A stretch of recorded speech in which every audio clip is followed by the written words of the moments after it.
Salve Maria. Vamos prosseguir com a biografia de Padre Pio de Renzo Alegre. Vamos começar hoje o capítulo 23, página 500. Vou deixar na descrição do vídeo a sinopse e alguns links de como você pode adquirir o livro, ok? Então vamos prosseguir.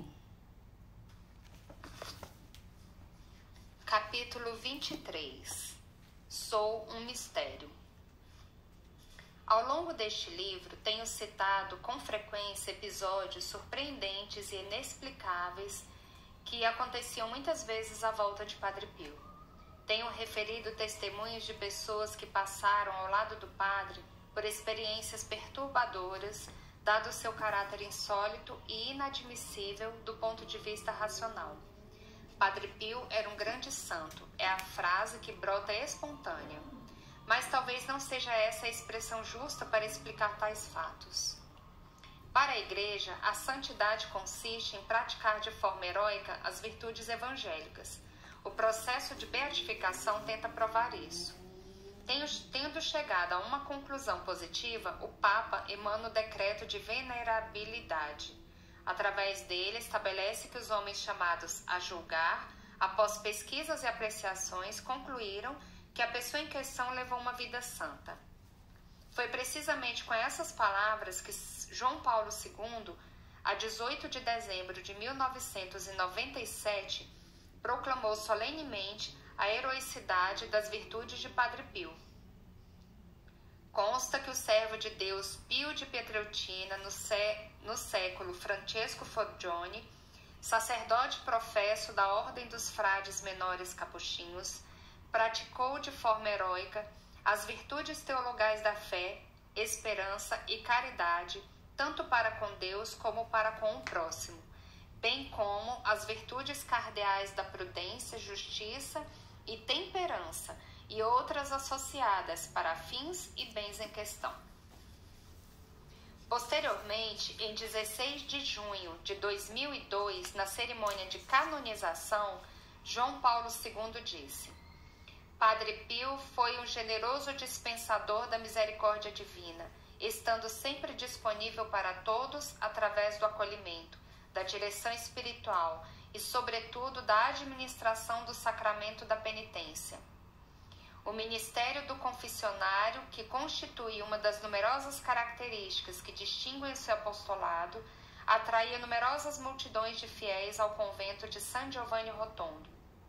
Mesmo quando aquele singular confessor tratava os peregrinos com severidade aparente, eles, tomando consciência da gravidade do pecado e arrependendo-se sinceramente, voltavam quase sempre atrás para o abraço pacificador do perdão sacramental.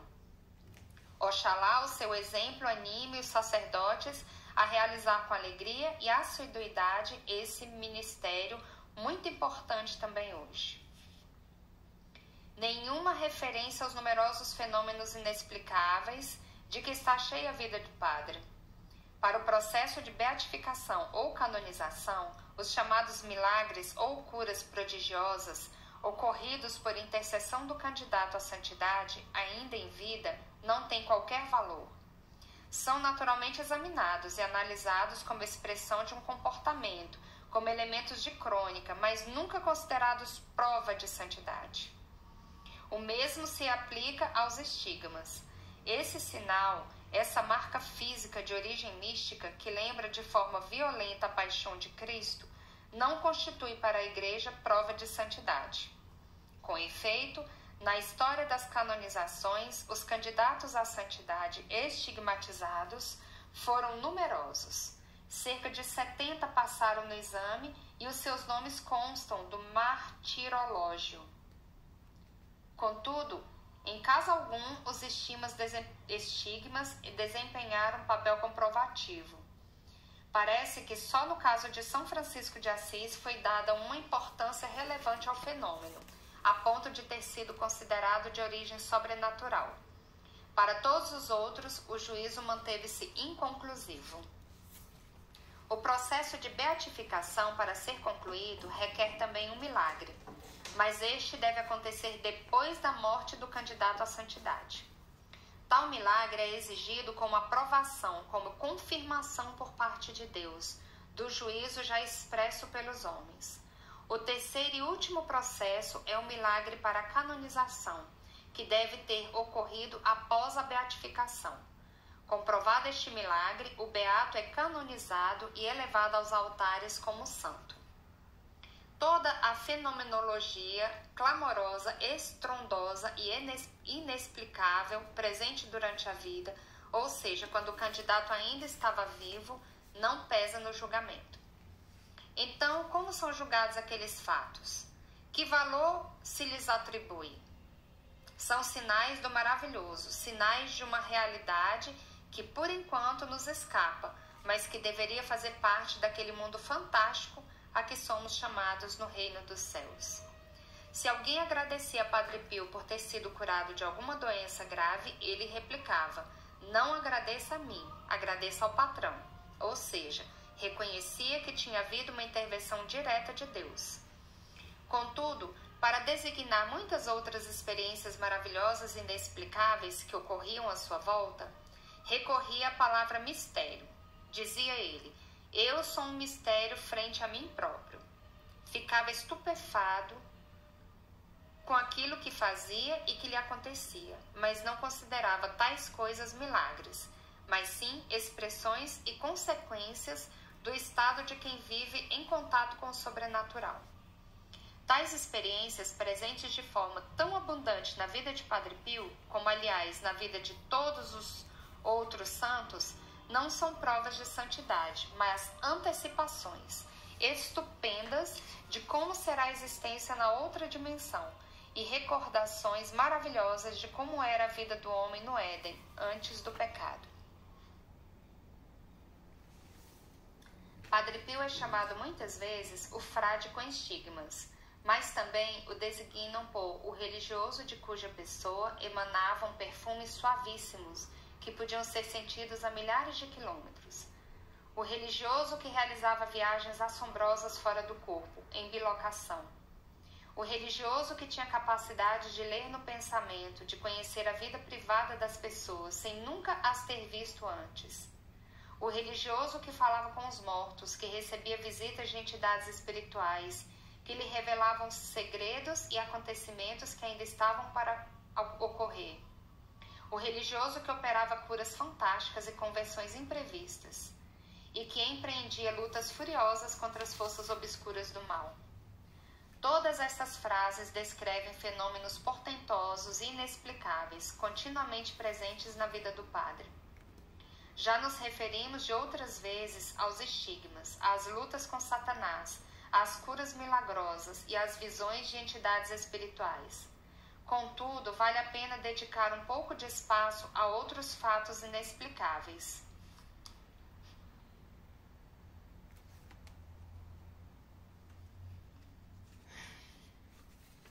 Um dos fenômenos mais curiosos era constituído pelos perfumes.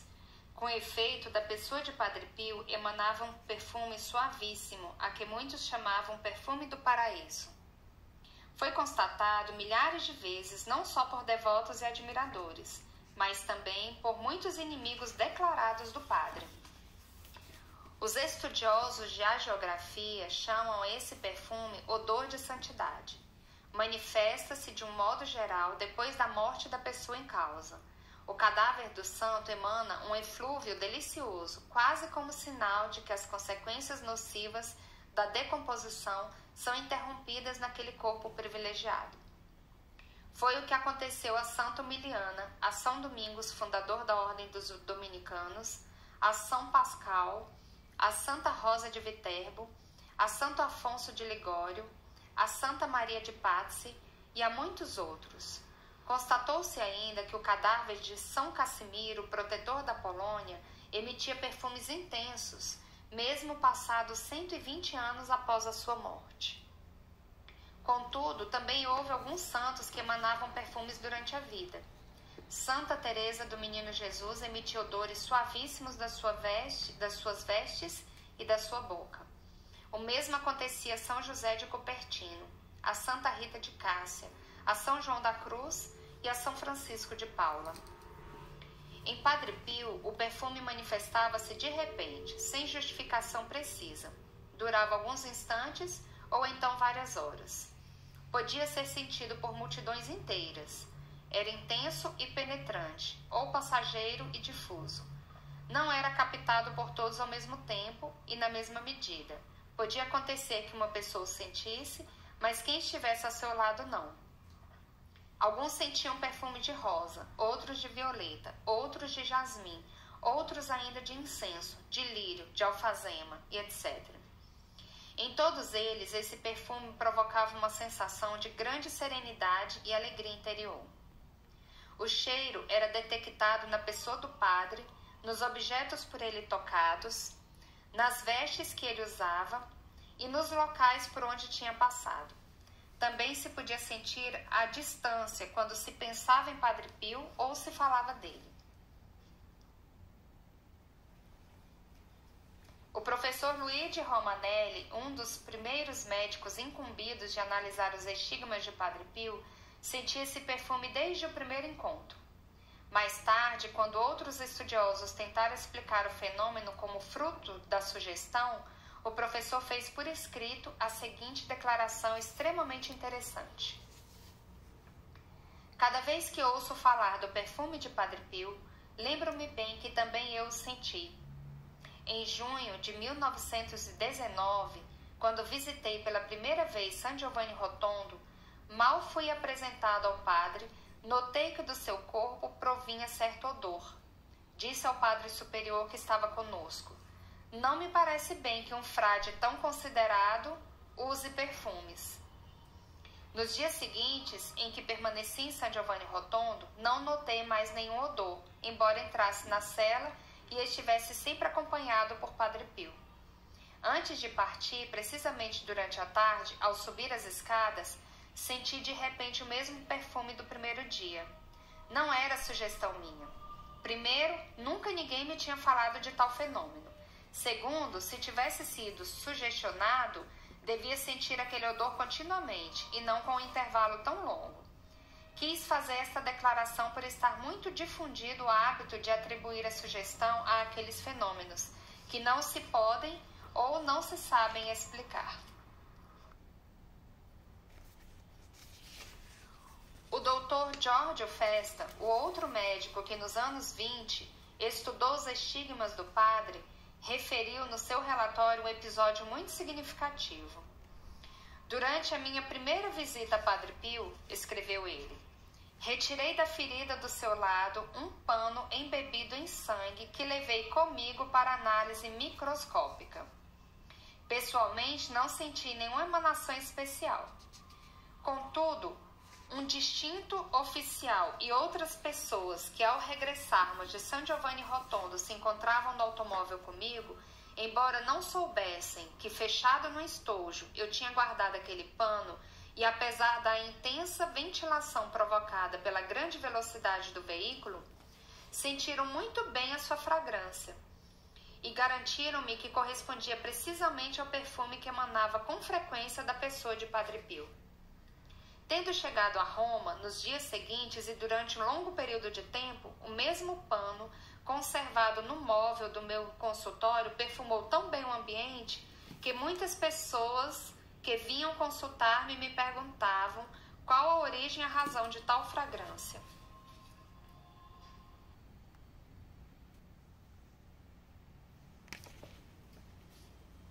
O professor Romanelli estava certo de que a fonte daquele perfume eram os estigmas. Estou convicto, escreveu ele, que mais do que da pessoa do padre, o perfume emana do sangue que jorra das suas chagas. Essa convicção aumentava seu assombro.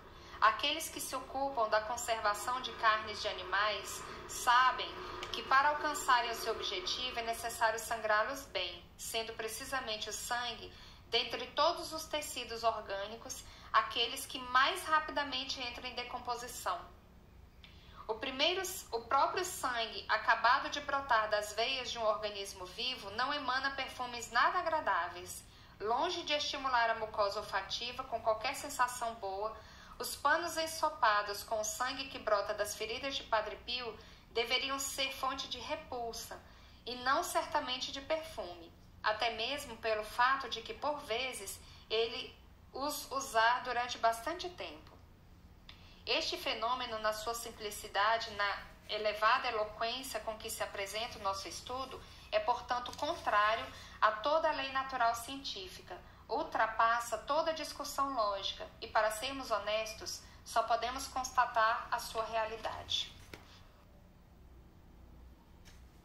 Eram inúmeras as pessoas que, quando se aproximavam de Padre Pio, se apercebiam desse fenômeno. Muitas quiseram deixar um testemunho escrito.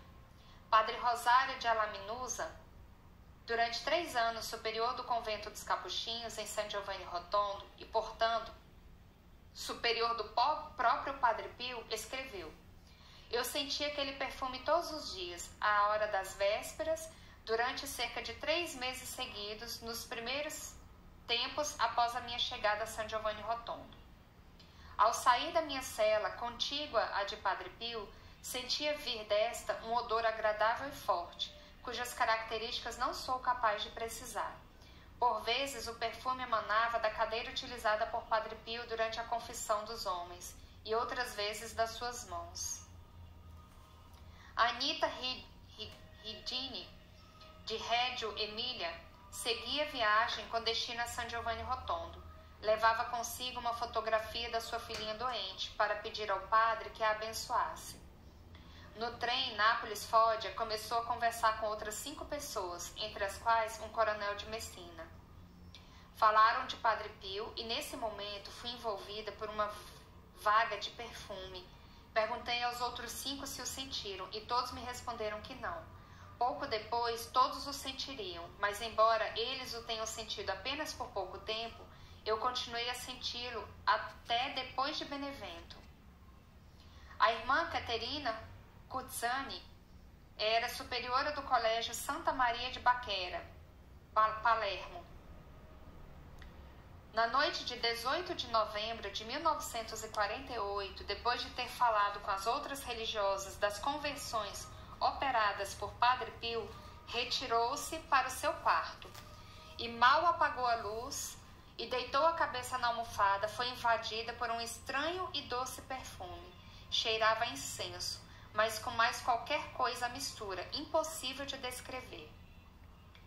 A 15 de fevereiro de 1950, o professor Amâncio Duodo, de Biella, conversava com amigos e colegas médicos sobre a humildade de Padre Pio, e de repente, de forma inesperada, um intenso perfume de violeta invadiu todos os circunstantes durante cerca de meia hora, embora todas as portas de janelas tivessem sido abertas de par em par.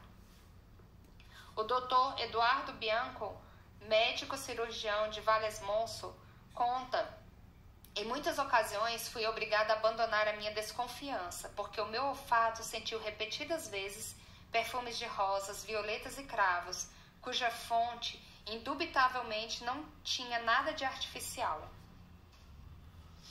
Giuseppe Onufrio, conservador das hipotecas de Palermo, conta que durante a confissão, Padre Pio manteve a sua mão direita apertada entre as dele. Chegando à Foggia, percebi que a minha mão direita tinha um perfume que a esquerda não tinha, o mesmo perfume que eu sentira junto ao padre. O perfume durou alguns dias, embora eu, como era meu hábito, tivesse continuado a lavar as mãos várias vezes por dia. Padre Pio tinha dado ao Sr. Onufrio uma penitência com a duração de 2 meses. Durante todo esse período, um perfume idêntico subia-me do peito ao nariz. Era tão suave que me sentia inebriado. Por vezes desaparecia, e então eu tentava sugestionar-me para voltar a senti-lo, mas nada. Quando menos o esperava, eis que ele se manifestava de novo. Terminada a penitência, o perfume desapareceu. Lúcia Brunetti, de Mandúria, Taranto, disse: em 1950, caí, quebrei a articulação do braço direito e tive de ficar engessada durante vários anos. Ao fim de 5 anos, ainda não estava curada. A 20 de julho de 1955, fui em peregrinação a San Giovanni. Aproximei-me de Padre Pio, beijei-lhe a mão e ele abençoou-me. Fui envolvida por um forte perfume de jasmim. Regressei à casa já, a noite ia avançada. Na manhã seguinte, comecei a mover o braço.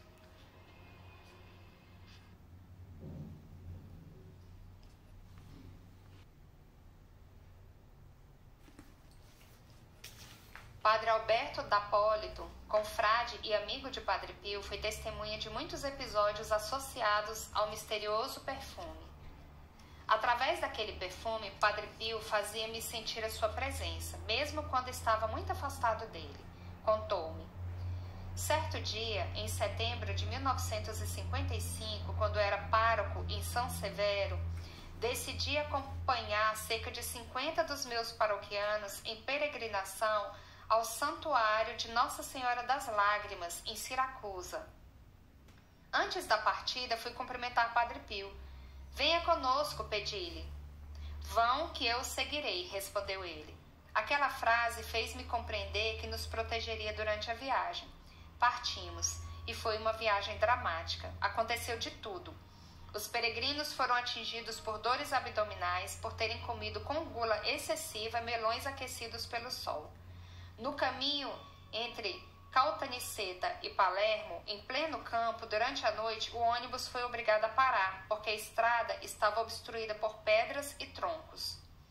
Frente a cada perigo, invocávamos Padre Pio, e o ônibus era inundado por um perfume maravilhoso, graças ao qual percebíamos como ele nos estava protegendo.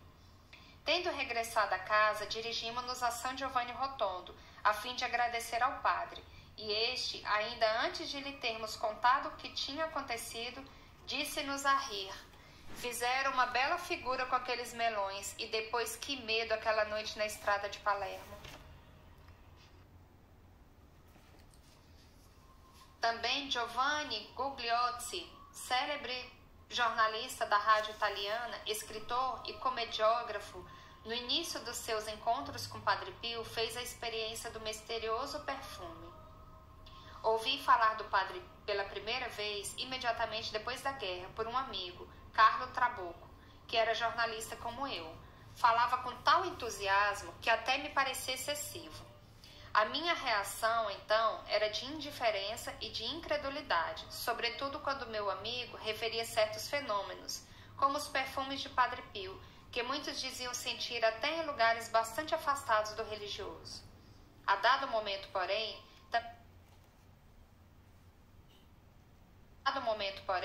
também eu comecei a ser atingido por esses fatos estranhos. De repente, senti um intenso perfume de violetas em lugares insólitos, onde seria impossível senti-los. O meu pensamento ia logo para Padre Pio, mas eu revoltava-me, dizendo a mim próprio que estava sendo vítima de sugestões. Certo dia, o fenômeno verificou-se também enquanto eu estava de férias com a minha mulher em Francavilla Mare, Abruzzo. Tinha ido à estação para enviar uma carta por correio expresso, e naquele lugar, que geralmente é tudo menos perfumado, senti um inconfundível cheiro de violetas.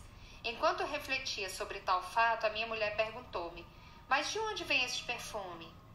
"Você também o sente?" perguntei assombrado, e falei-lhe do padre, das discussões com Trabucco e daquele perfume que já há tempos me perseguia.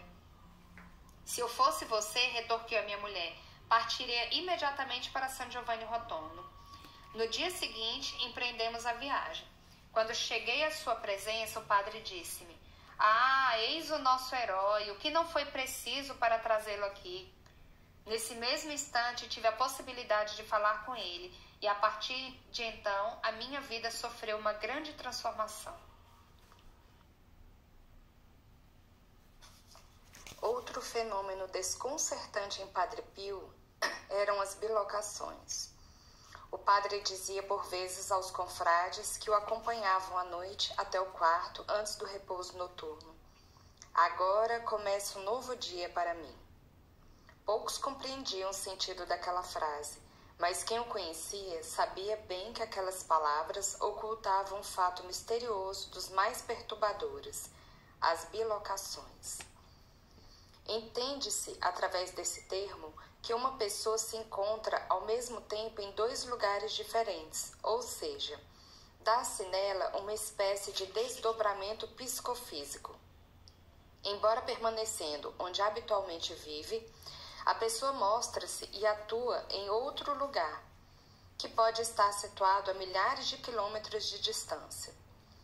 Trata-se de um fenômeno absolutamente inadmissível do ponto de vista racional, mas tem sido por várias vezes comprovado na vida dos grandes santos. É um dos fenômenos mais surpreendentes da mística, escreveu o teólogo Roy Marin, um dos mais difíceis de explicar, a menos que se admita o milagre. Tornaram-se famosas as bilocações de Santo Antônio de Pádua. Certo dia, enquanto pregava numa igreja na Espanha, de repente parou, caindo numa espécie de transe. Voltou a si ao fim de 1 hora e explicou aos fiéis que tinha tido necessidade de ir a Lisboa a fim de testemunhar no tribunal a favor de seu pai, que fora processado por uma acusação grave. Veio a apurar-se que efetivamente naquele dia e àquela hora Antônio também estivera no tribunal em Lisboa. A vida de Padre Pio estava cheia dessas aventuras fantásticas. Parecia que para ele não existiam barreiras espaciais.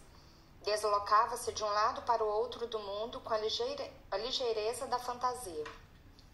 Certo dia, os cardeais Pietro Gasparri e Augusto Cili encontravam-se em Roma, na casa da condessa Virginia Salviuti, viúva Cili, para inaugurar a capela da família. Apresentou-se-lhes uma irmã, que trazia nas mãos uma relíquia da Santa Cruz dentro de uma caixa. Essa irmã contou que durante a noite Padre Pio, em carne e osso, entrara na sua cela e lhe entregara aquela caixa, ordenando-lhe que a levasse, no dia seguinte, até a casa da condessa Cili Salviuti. A presença da caixa convenceu os 2 cardeais de que não se tratava de uma invenção. Alguns dias mais tarde, a condessa dirigiu-se a San Giovanni Rotondo, a fim de pedir esclarecimentos sobre aquele episódio, e Padre Pio confirmou-lhe que a relíquia tinha sido entregue por ele em pessoa àquela irmã de Roma. Durante a Segunda Guerra Mundial, vários pilotos da aviação anglo-americana de várias nacionalidades, ingleses, americanos, poloneses e palestinos, e de várias confissões religiosas, católicos, ortodoxos, muçulmanos, protestantes e judeus, que se encontravam na região de Bari para cumprir missões em território italiano, foram testemunhas de um fato muito impressionante que se repetiu com frequência e que já referimos no capítulo 19. Cada vez que, durante o desempenho das suas missões militares, se aproximavam da região do Gargano, nas proximidades de San Giovanni Rotondo, viam aparecer no céu um frade que, estendendo as mãos feridas, os proibia de lançar bombas. Foggia e quase todos os centros da Puglia sofreram repetidos bombardeamentos, mas sobre San Giovanni Rotondo não caiu uma única bomba. Desse episódio mais que inaudito foi testemunha direta o general da aviação italiana Bernardo Rossi, que nessa época fazia parte do comando da unidade aérea, que operava em Bari, ao lado das forças aéreas aliadas. Cada vez que os pilotos regressavam das suas missões, contou-me o general Rossini, falavam desse frade que aparecia no céu e dirigia os seus aviões, obrigando-os a voltar para trás. Todos riam, incrédulos ao escutar tais relatos. Porém, como o episódio se repetia, e sempre com pilotos diferentes, o general comandante decidiu intervir pessoalmente. Assumiu o comando de uma esquadrilha de bombardeiros com a intenção de ir destruir um depósito de material bélico alemão localizado precisamente em San Giovanni Rotondo. Até esse momento, nunca ninguém conseguira aproximar-se dele devido à presença no céu daquele fantasma misterioso que derrotava as aeronaves. Depois do que estava acontecendo há algum tempo, em terra sentia-se uma grande tensão. Todos sentiam curiosidade em conhecer o resultado daquela operação. Quando a esquadrilha regressou, fomos pedir informações. O general americano estava completamente perturbado. Contou que mal chegara perto do objetivo, ele e os seus pilotos tinham visto erguer-se no céu a figura de um frade com as mãos levantadas. As bombas tinham se libertado sozinhas caindo nos bosques e os aviões tinham feito inversão de rota sem a mínima intervenção por parte dos pilotos. Todos se interrogavam sobre a identidade daquele fantasma, a quem os aviões tinham misteriosamente obedecido. Alguém disse que em San Giovanni Rotondo vivia um frade com estigmas, considerado santo, e que talvez fosse ele próprio que desviava as naves. O general sentia-se incrédulo, mas garantiu que mal tivesse possibilidade iria verificar o que se passava. Depois da guerra, o general, acompanhado por alguns pilotos, dirigiu-se ao convento dos capuchinhos.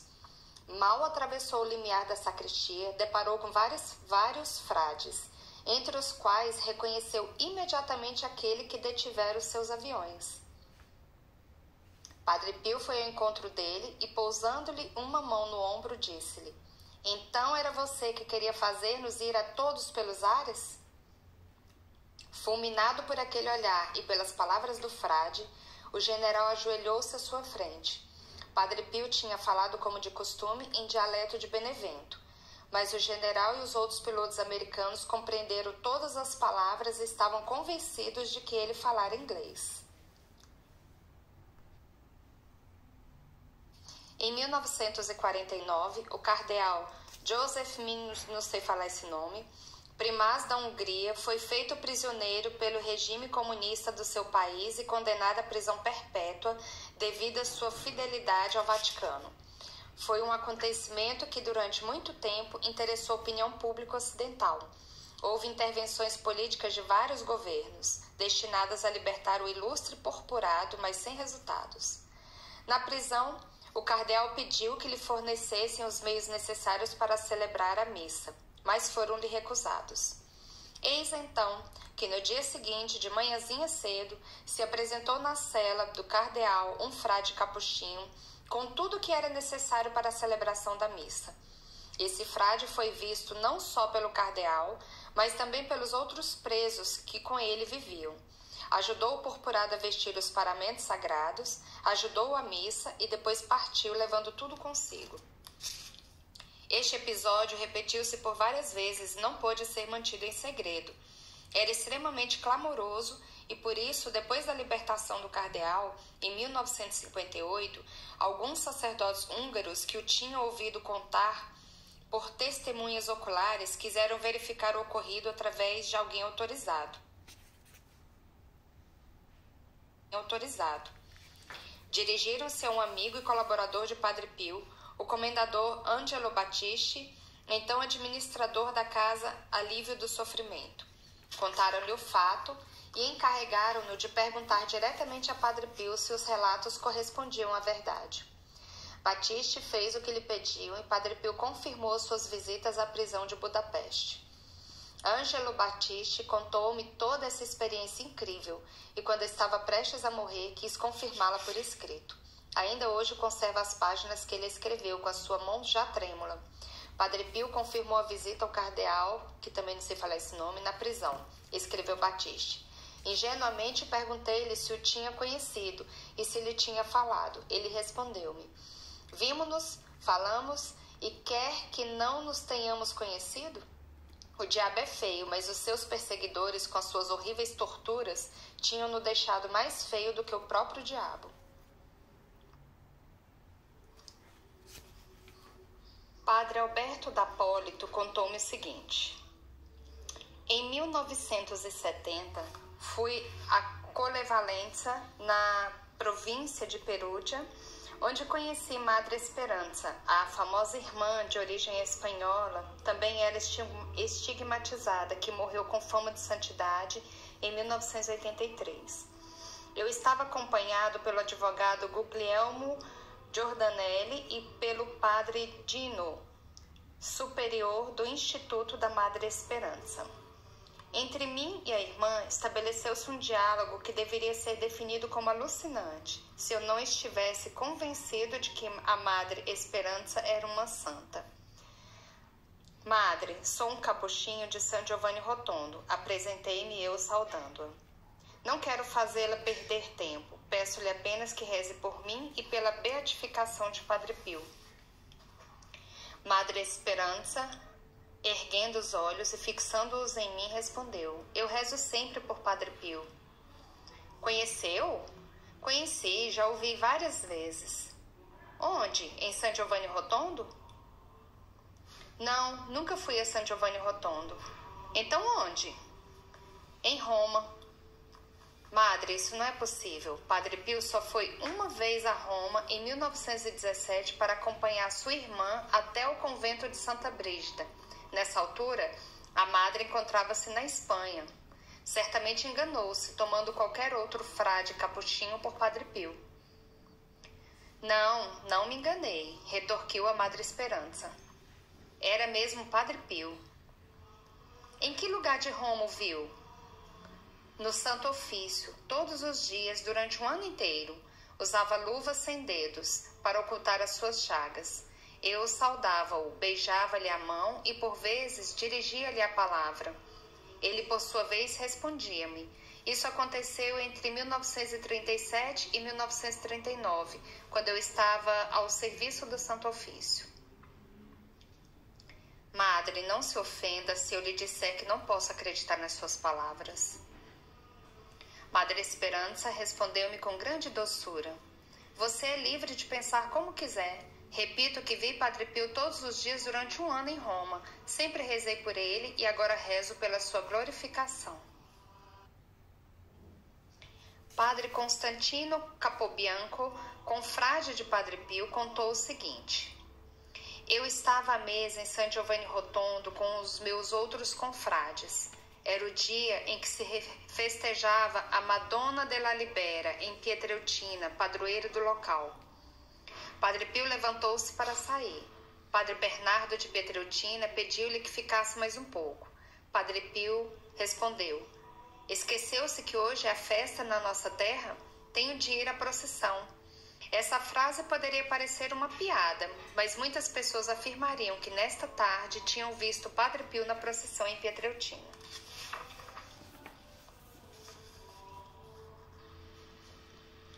Em 1944, Padre Pio estava conversando com alguns confrades. Falavam das bilocações de Santo Antônio.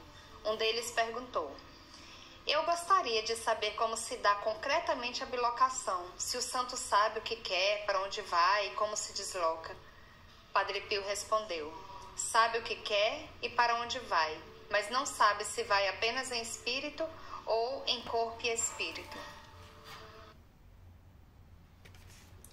Em julho de 1968, Padre Honorato de San Giovanni Rotondo disse a Padre Pio que estava prestes a partir, com destino a Lourdes.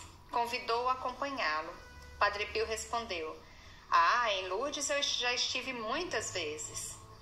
Padre Honorato comentou que nunca tinha visto sair do convento, ao que ele retorquiu: bem, a Lourdes não se vai apenas de trem ou de automóvel. Pode-se ir de muitas outras maneiras.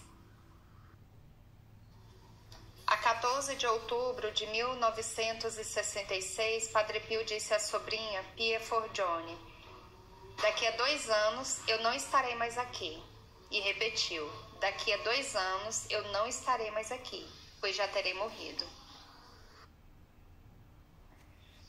Padre Teófilo Dal Pozzo dirigiu-se a San Giovanni Rotondo depois de ter regressado da missão que a província de Florença tinha na Índia. Descrevia com entusiasmo a velocidade do barco que em apenas 7 dias o tinha levado de Gênova a Bombaim. Padre Pio replicou: eu faço tudo isso num minuto. Em outra ocasião, ele estava falando com os confrades sobre o fato de a viagem de avião Roma-Nova York sem escala durar 6 horas. Quantas horas? Perguntou o padre, que até aquele momento tinha seguido a conversa em silêncio. 6 horas, repetiu um seu confrade. E ele: 6 horas, Nossa Senhora, tanto tempo. Quando vou a Nova York, chego lá num instante. O filhinho de Antônio Massa, de San Giovanni Rotondo, estava gravemente doente, quase morrendo. A mãe vigiava-o dia e noite. Uma noite saiu do quarto chorando. Os seus familiares perguntaram-lhe: já morreu? Ela replicou: não, pelo contrário. O menino começou a rir. Aproximei-me dele e perguntei-lhe: que foi? Está se sentindo mal? E ele respondeu: mama, papinhacati, não sei o que ele quer dizer, meu Deus do céu. Padre Pio me fez cócegas nos pés. Contou o padre Carmelo. Certa noite, Padre Pio disse-me: essa noite tenho pressa, pois devo fazer uma longa viagem. Aonde precisa ir? Inquiri. Ele replicou: tenho de fazer uma longa viagem. Em seguida acrescentou com um sorrisinho: e para fazer essa viagem não preciso da autorização do superior. Em 1918, enquanto estava na hospedaria com um grupo de filhas espirituais, adormeceu. As filhas espirituais, um pouco amedrontadas, tentaram despertá-lo, chamando-o e abanando-o, mas não havia nada a fazer. Ao fim de 1 hora, voltou a si, mortificado pelo ocorrido. No dia seguinte, uma filha espiritual perguntou-lhe: padre, onde esteve ontem? Estive na América, respondeu. Mas não se tratava apenas de bilocações. Também a leitura de pensamento, a precognição e muitos outros fenômenos inexplicáveis se davam nele, a ponto de fazê-lo parecer, por vezes, um ser não sujeito às leis físicas e às contingências da existência humana.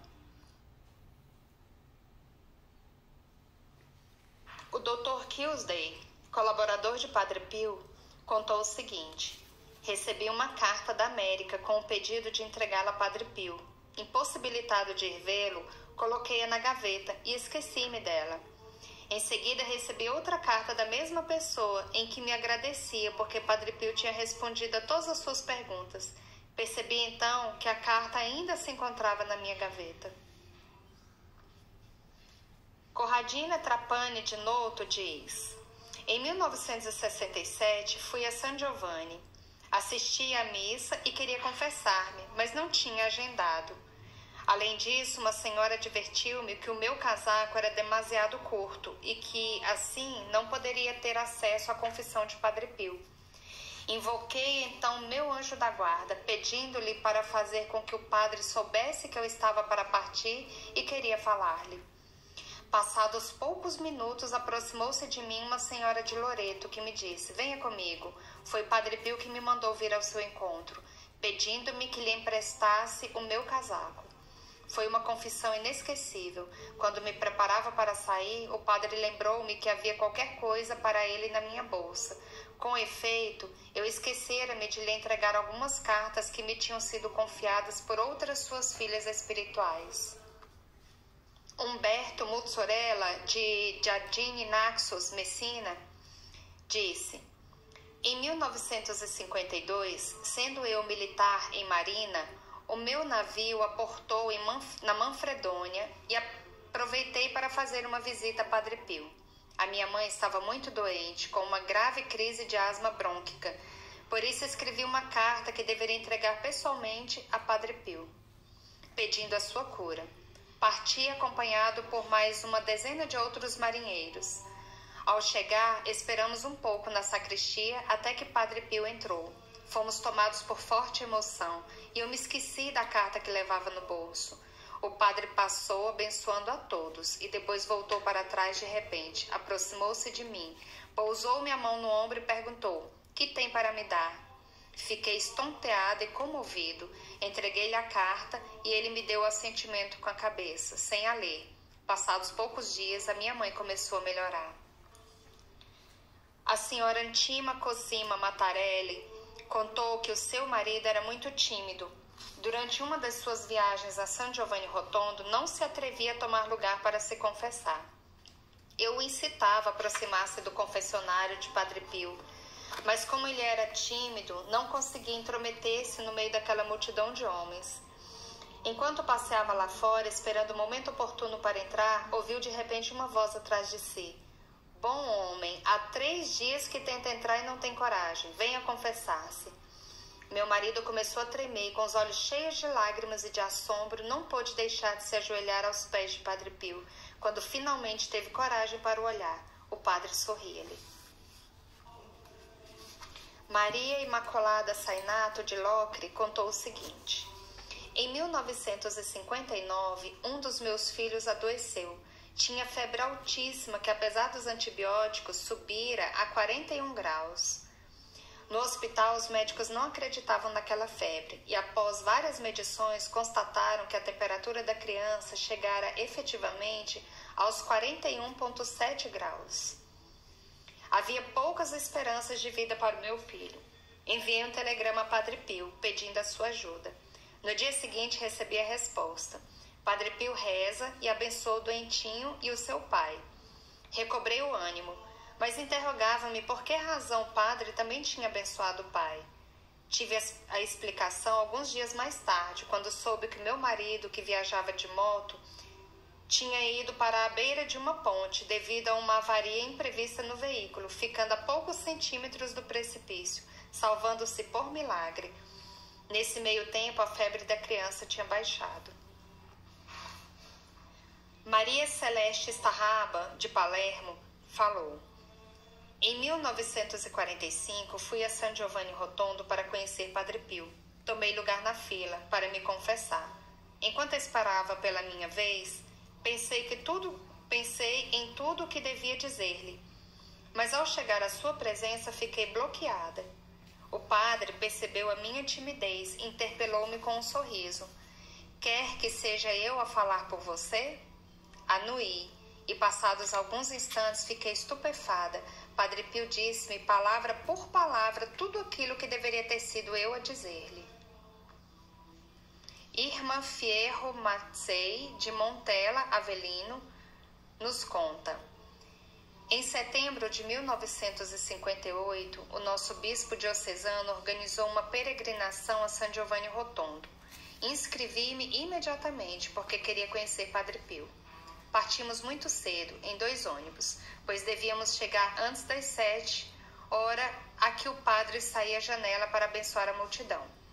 Passados cerca de 10 quilômetros, porém, o motorista do nosso ônibus fez uma travagem brusca e o outro ônibus que nos seguia bateu no nosso. Não houve feridos, mas tivemos de ficar parados cerca de 1 hora em Sant'Angelo dos Lombardos. Já tínhamos nos resignado pensando que íamos perder a bênção do padre.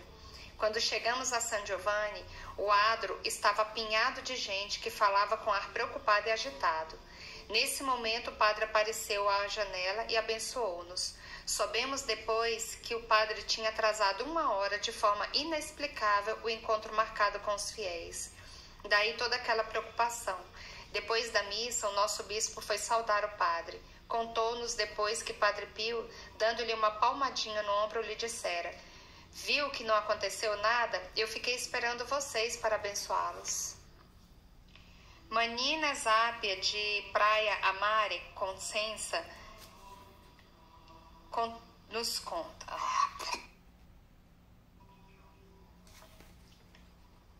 Manina Zápia, de Praia Amore, Consensa. Em 1960, participei de uma viagem com destino a San Giovanni Rotondo para conhecer Padre Pio. No ônibus, um senhor disse em voz alta, referindo-se a Padre Pio: sou obrigada a acompanhar a minha mulher para ver esse impostor. Ao chegarmos a San Giovanni Rotondo, dirigimos-nos à igreja para assistir à missa. No fim, Padre Pio passou por entre os peregrinos, parou junto ao nosso grupo, na frente do tal senhor, e disse-lhe: venha cá, venha falar com esse impostor. O homem empalideceu, ajoelhou-se e suplicou: perdoe-me, padre. Padre Pio pousou-lhe a mão na cabeça e ordenou: levante-se, eu o perdoo. Esse senhor converteu-se. Ezio Romanoli, de Ravarino, Modena. Em 1943, quando eu tinha 25 anos, encontrava-me na Iugoslávia, no território ocupado pelas forças italianas. Fui enviada em missão à Sérvia e à Croácia e, a dado momento, vi-me cercado por partidários de Tito. Passado O dia 8 de setembro fui feito prisioneiro pelos alemães. As esperanças de salvação eram quase nulas. Eu trazia ao pescoço uma medalhinha de Nossa Senhora, única recordação de minha mãe. Invoquei-a com desespero. Nesse momento apareceu ao meu lado um frade que eu não conhecia, ao qual prometi: se me salvar, vou ao seu encontro. Em 1945 fui repatriado. Contudo, não consegui encontrar vestígios do padre. Em novembro de 1947, fui com a minha irmã a San Giovanni Rotondo para conhecer Padre Pio. Deparei com uma multidão imensa e entrei na fila, ao lado dos outros. Quando o Padre Pio passou perto de mim, parou de repente e disse: demorou, hein, filhinho? Era o frade que eu tinha visto quando estava prisioneiro dos alemães. Rafaele de Maria de Bari recordou um episódio dos anos 50. A minha mulher tinha sido operada de uma mastoidite do ouvido esquerdo. Depois não foi submetida a nenhum controle médico e assim, em 1955, ela começou a acusar fortes dores e intensas vertigens que a impediam de caminhar e de ficar em pé. Às vezes perturbavam-na tanto que tinha de se deitar. A causa de tal situação era um tampão de colesteatoma que comprimia a parte interna do ouvido. Foi vista por muitos especialistas, alguns deles ilustres, mas nenhum conseguiu remover o tampão. Decidi por isso dirigir-me pessoalmente a Padre Pio. Sabendo que era extremamente difícil falar com ele, devido à multidão de fiéis que o aguardava depois da missa, esperei por Padre Pio já à entrada da clausura. Quando ele chegou, invoquei o seu nome, mais com o coração do que com os lábios, estendendo o bilhetinho na sua direção.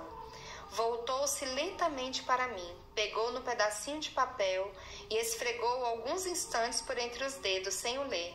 Depois prosseguiu o caminho sem me fazer qualquer sinal. Regressei a Bari desconsolado e entristecido. Encontrei imediatamente o meu pai, que me perguntou: consegui encontrar Padre Pio? Consegui, respondi eu. E ele: a que horas? Não sei, retorquiu. Então lhe digo eu que esteve com ele às 9h02. Ao dizer isso, estendeu a mão direita e acrescentou: aqui está o tampão de colesteatoma espontaneamente expelido precisamente a essa hora. Corri ao quarto da minha mulher, que estava tranquilamente sentada diante do espelho. Inclinei-me para beijá-la nos cabelos e fui invadido por um perfume intensíssimo. Eu conhecia o perfume de Padre Pio, mas aturdido como estava, perguntei à minha mulher se por acaso tinha derramado um frasco de perfume na cabeça. Ela replicou: não, há meses que não uso perfume. Decidimos ir a San Giovanni Rotondo para agradecer a Padre Pio. A minha mulher foi confessar-se. O padre inclinou-se para ela e acariciou-lhe a orelha com a mão.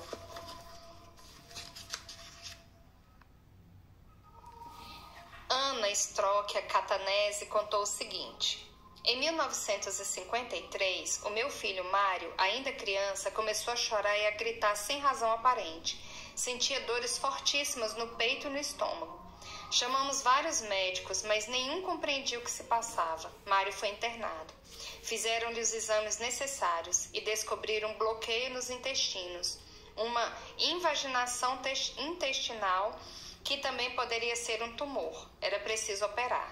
Tratava-se de uma operação perigosa. Com efeito, seria necessário cortar uma certa porção do intestino. Mário foi entregue aos cuidados do professor Faziani, médico-chefe do Hospital Infantil da Rua da Comenda, em Milão. Sofria muitíssimo e não poderia ser operado se seu estado não melhorasse. Nessa altura, eu tinha uma criada chamada Délia, originária de San Giovanni Rotondo, que me falava constantemente de Padre Pio, contando-me que ele fazia muitos milagres. Desesperada, mas muito confiante, escrevi um telegrama ao padre, explicando-lhe a situação. O telegrama foi enviado segunda-feira, estando a operação marcada para o sábado seguinte.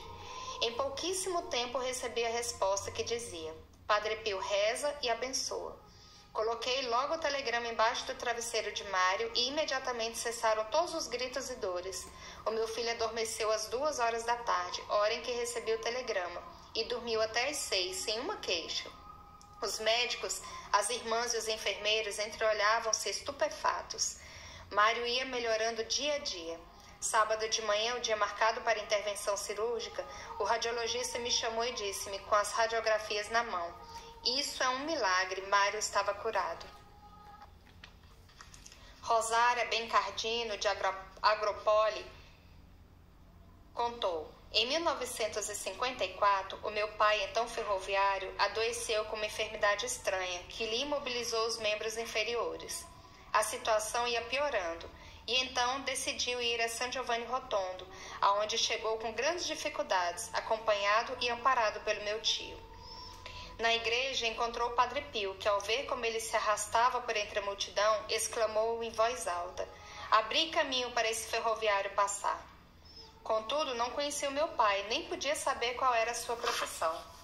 Em seguida, pousou-lhe a mão no ombro, reconfortou-o com um sorriso e dirigiu-lhe palavras de ânimo. O meu pai afastou-se dele caminhando perfeitamente. Atrás dele seguiu meu tio, levando consigo as bengalas, que já não eram necessárias." A faculdade de ler o pensamento e de conhecer o íntimo de quem dele se aproximava era uma das características mais notórias de Padre Pio. Parecia que para ele o espírito humano não tinha barreiras. O padre falava das suas experiências pessoais e dos segredos de quem tinha à sua frente, como se estivesse lendo num livro. As suas afirmações eram precisas, exatas, mesmo que o tempo tivesse ofuscado a recordação de tais experiências na mente do interlocutor. Nada escapava à sua intuição misteriosa.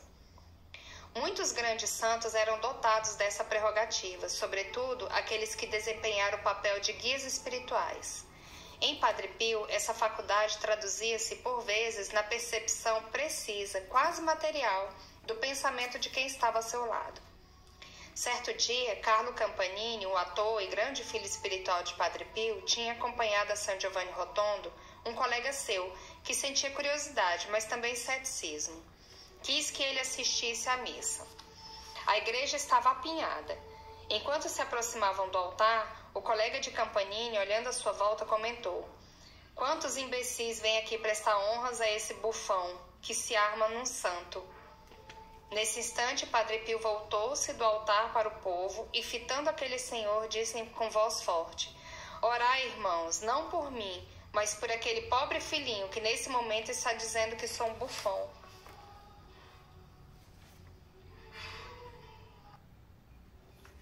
Um médico de San Marco em Lamis tinha proibido as duas filhas de beijar a mão de Padre Pio. Julgava ele que aquelas chagas eram consequência de uma grave doença e receava o contágio.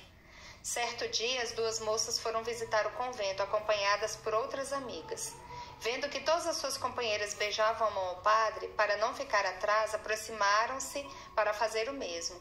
O padre, porém, pondo as mãos atrás das costas, ordenou: "Não, obedeçam ao seu pai." Além disso, Padre Pio também viu o futuro. "Lembre-se que eu vejo tudo em Deus", disse ele certo dia a Angelo Battisti, seu colaborador da administração da Casa Livre do Sofrimento.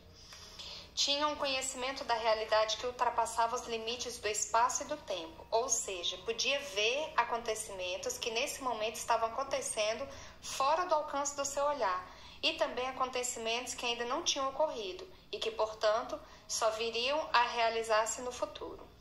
A essa faculdade chamam os estudiosos precognição. É uma faculdade extraordinária, mas incompreensível do ponto de vista racional do que todas as outras faculdades misteriosas que já vimos em Padre Pio. Com efeito, envolve o futuro, uma realidade ainda inexistente e cuja realização depende do curso de inúmeros fatores que escapam ao controle humano, como o livre-arbítrio, por exemplo. A precognição poderia ser admissível até certo ponto para aqueles que professam filosofias deterministas, doutrinas segundo as quais todos os acontecimentos da vida humana e até o destino eterno do ser humano seriam antecipadamente determinados pela vontade divina, ou por qualquer outro princípio universal. Tais teorias fatalistas encontram-se nas crenças dos antigos gregos e romanos, nas filosofias indianas, na antiga filosofia chinesa. Eram professadas pelos estoicos e são admitidas pelos maometanos e por algumas ramificações protestantes do cristianismo, como o luteranismo e o calvinismo. contudo não fazem parte da doutrina católica. Para o cristão católico existe o livre-arbítrio, a liberdade absoluta da pessoa que determina o próprio comportamento.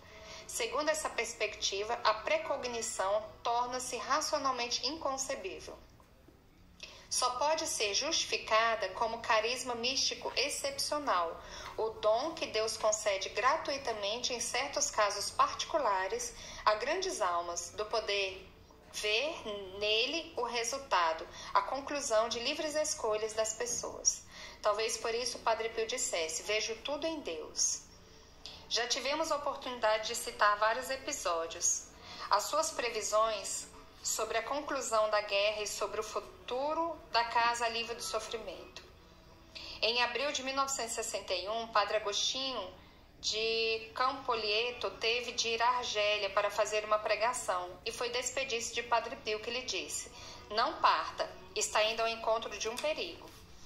Embora conhecesse a faculdade precognitiva de Padre Pio, Padre Agostinho não pôde adiar a viagem, que já tinha sido organizada com todos os pormenores. Contudo, entenderia que Padre Pio tinha tido uma antevisão certa. Na Argélia havia uma grande agitação contra os franceses, e Padre Agostinho, que falava bem francês, foi considerado suspeito pela polícia. A 24 de julho, às 23h30, foi preso e levado para a delegacia. Aí permaneceu até às 17 horas do dia seguinte, depois de ter sido submetido a interrogatório duro e ininterrupto. Por fim, o equívoco foi esclarecido, mas Padre Agostinho ficou com muito medo, lembrando-se de quanto lhe fora predito por Padre Pio. De regresso à Itália, foi a San Giovanni Rotondo a fim de agradecer ao padre. Lá vem o Marte, exclamou Padre Pio sorrindo. Padre Agostinho viria mais tarde a saber que desde o dia 23 até às 17 horas do dia 24 de julho, ou seja, durante todo o período em que ele estava sendo submetido àquele terrível interrogatório na Argélia, Padre Pio e San Giovanni Rotondo tiveram uma crise, sofrendo com dores fortíssimas. Na época das grandes multidões que acorriam à presença de Padre Pio, eram enviados para o convento 2 agentes de polícia, que se mantinham sempre a seu lado para protegê-lo. Certo dia, na sacristia, enquanto despia os paramentos sagrados, depois da celebração da missa, o padre voltou-se sorridente para um dos policiais. Quando eu estiver dispensado, depois da ação de graças, venha à minha cela, pois preciso falar com você.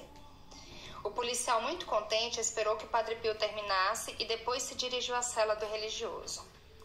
Ouça, disse-lhe o Padre Pio, dentro de 8 dias, no máximo, você vai morrer. É preferível que vá para casa, ficar com a sua família. Mas, padre, eu estou muito bem de saúde, retorquiu o policial. Não se preocupe, acrescentou o padre, estará melhor daqui a 8 dias. Que vida é essa? Uma peregrinação, viajamos de trem, meu filho. Peça licença e vá pôr tudo em ordem na sua casa. O policial, perturbado com tais palavras, perguntou: padre, posso contar a alguém o que me disse? Por ora não, respondeu o frade, conte apenas quando estiver em casa. O jovem regressou ao quartel e pediu uma autorização para ir para casa. Não queriam conceder-lhe, pois não havia motivo que justificasse tal licença. Padre Pio, que conhecia o marechal, interveio. Deixe-o ir alguns dias para casa, para ficar com a mãe. Pobre filhinho, deixe-o ir. O marechal assinou a licença. Chegando em casa, o policial disse aos pais: Padre Pio disse que eu vou morrer, vim para me despedir. Passados 8 dias, o jovem policial morreu.